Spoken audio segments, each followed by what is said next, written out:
Setelah menonton video ini, silakan untuk komentar, suka, bagikan, dan klik subscribe. Jangan lupa untuk nyalakan tombol loncengnya agar Cokers Channel semakin berkembang. Assalamualaikum warahmatullahi wabarakatuh. Bertemu lagi dengan Mr. Eka yang akan membagikan video pembelajaran prakarya. Halo semuanya, apa kabar? Semoga kalian di rumah baik-baik saja ya. Dan tentunya harus tetap semangat dan juga tetap sehat. Pada video kali ini kita akan membahas mata pelajaran prakarya kelas 9 dan kita sudah sampai pada bab 5. Apa saja yang akan kita bahas di bab 5 ini? Mari simak videonya bersama-sama. Prakarya kelas 9. Membuat desain, konstruksi, instalasi listrik rumah tangga. Sistem transmisi energi listrik dan prinsip kelistrikan. Sebelum kita membahas materi pada video kali ini, Mister ingin bertanya kepada kalian, apakah kalian pernah melihat lampu? Ya, kok bisa nyala ya? Apa tuh yang membuat lampu tersebut bisa menyala? Apa ya? Kekuatan apa atau tenaga apa tuh yang bisa membuat lampu menyala? Untuk menjawab pertanyaan tersebut, marilah kita simak videonya bersama-sama. Akan tetapi, sebelum kita membahas materinya, kita ketahui dulu nih tujuan pembelajarannya. Setelah menonton video pembelajaran ini, kalian dapat menjelaskan proses penyaluran sistem transmisi energi listrik.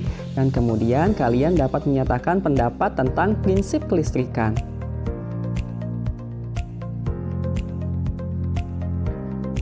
Topik pembahasan pertama adalah sistem transmisi energi listrik. Menurut Kamus Besar Bahasa Indonesia, istilah transmisi dapat diartikan sebagai pengiriman atau penerusan.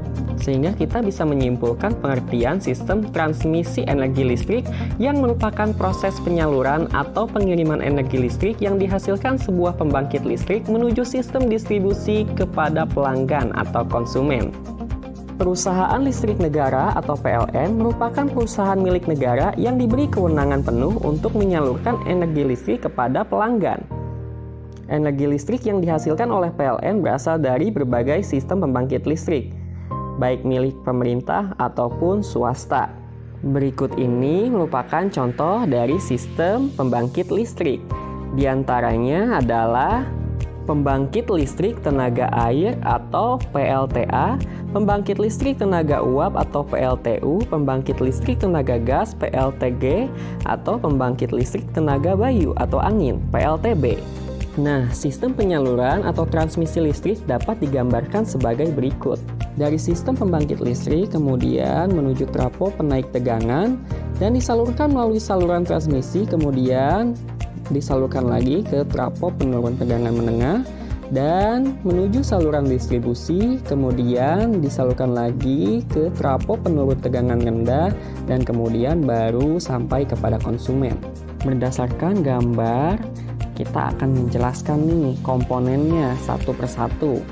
Yang pertama adalah pembangkit listrik atau power plant. Pembangkit listrik berfungsi untuk menghasilkan energi listrik. Pembangkit listrik di Indonesia diantaranya pembangkit listrik tenaga air, pembangkit listrik tenaga uap, pembangkit listrik tenaga diesel, pembangkit listrik tenaga gas, pembangkit listrik tenaga surya, pembangkit listrik tenaga bayu atau angin, dan pembangkit listrik tenaga panas bumi. Generator pembangkit umumnya menghasilkan berkisar 12 kV sampai 24 kV. Yang kedua adalah trafo penaik tegangan. Transformator berfungsi menaikkan tegangan yang dihasilkan oleh sistem pembangkit listrik. Tegangan listrik tersebut kemudian menjadi tegangan tinggi dan tegangan ekstra tinggi. Standar tegangan tinggi di Indonesia yaitu 70 kV dan 150 kV, sedangkan ekstra tinggi yaitu 275 kV dan 500 kV.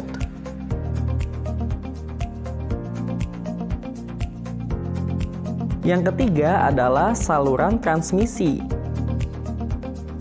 Saluran transmisi berfungsi untuk menyalurkan tegangan tinggi dan tegangan ekstra tinggi. Di Indonesia, saluran tegangan ekstra tinggi sering disebut SUTET atau saluran udara tegangan ekstra tinggi. Dalam proses transmisi, terdapat gardu induk di tiap-tiap wilayah maupun kabupaten atau kota yang berfungsi mengubah tegangan tinggi yang satu ke tegangan tinggi yang lain atau dari tegangan tinggi ke tegangan menengah dan sebagai pengaturan pelayanan beban atau daya ke gardu induk yang lain kepada saluran distribusi. Yang keempat adalah trafo penurun tegangan menengah. Trafo ini berfungsi menurunkan tegangan dari tegangan tinggi maupun tegangan ekstra tinggi menjadi tegangan menengah. Standar tegangan menengah di Indonesia adalah 20 kV. Yang kelima adalah saluran distribusi. Saluran distribusi merupakan jaringan penyaluran tenaga listrik dari gardu induk ke konsumen.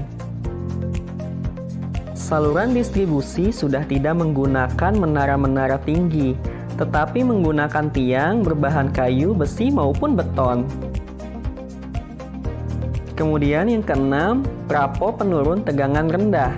Trafo penurun tegangan rendah berfungsi menurunkan tegangan dari saluran distribusi menjadi tegangan rendah sebesar 220 volt atau 380 volt.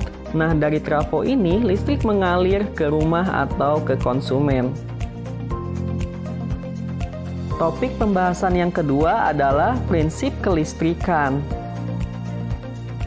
Listrik dapat diartikan sebagai sesuatu yang muncul akibat adanya muatan listrik. Kemudian, muatan listrik muncul karena adanya pergesekan antara elektron dan proton. Instalasi listrik merupakan rangkaian terpadu yang menghubungkan sumber listrik melalui media penghantar atau konduktor. Pada dasarnya, sifat dari listrik tidak dapat dilihat, akan tetapi dapat dirasakan. Kilatan petir ataupun percikan api pada instalasi listrik merupakan akibat adanya loncatan elektron yang mengalir pada sebuah media penghantar. Berdasarkan sumbernya, energi listrik dapat dibagi menjadi dua macam. Yang pertama adalah sumber listrik AC, alternating current. Sumber listrik AC adalah sumber listrik yang menghasilkan arus bolak-balik, misalnya listrik dari PLN dan generator AC. Yang kedua adalah sumber listrik DC atau direct current. Sumber listrik DC adalah sumber listrik yang menghasilkan arus listrik searah, misalnya pada baterai, generator DC, aki, dan solar cell.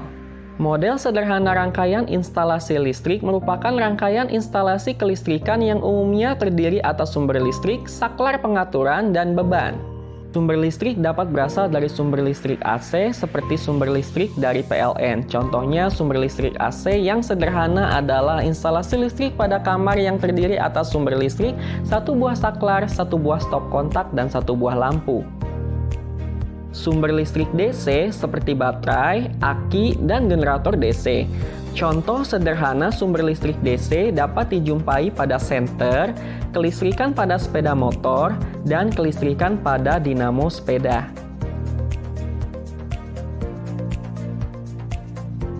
Terima kasih telah menonton video pembelajaran dari Mr. Eka. Jangan lupa untuk mengklik subscribe dan bunyikan tombol loncengnya agar Cokers Channel semakin berkembang. Sampai jumpa di video pembelajaran berikutnya. Bye-bye!